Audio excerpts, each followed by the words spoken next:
अस्सलाम वालेकुम गाइस, कैसे हैं आप सब लोग।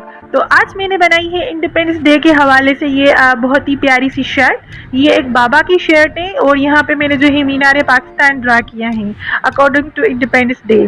ठीक है गाइस। तो यहाँ पे मैंने जो है फैब्रिक कलर्स यूज़ किए हैं, तो आप भी बना सकते हैं। बहुत ही प्यारी ये वाली जो है लग रही है। तो एक मैंने बनाई है छोटी बच्ची की 3 साल की। तो यहाँ पे मैंने छोटे छोटे से ये स्टार्स एंड मून बनाए हैं। नीचे से यहाँ पे मैंने फ्रिल लगाई है। अगर आपको हमारी स्टिचिंग की वीडियोस देखनी है तो आप हमारे चैनल पे दूसरी वीडियोस देख सकते हैं। तो ये छोटे छोटे से फ्लैग्स बनाए हैं ताकि ये छोटी बच्ची है तो बहुत ही खूबसूरत लगते हैं। तो चलते हैं हम अपनी वीडियो की जानिब।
तो गाइज आपको हमारी वीडियो कैसी लगी तो कमेंट में ज़रूर बताइएगा। अपना ख्याल रखिएगा।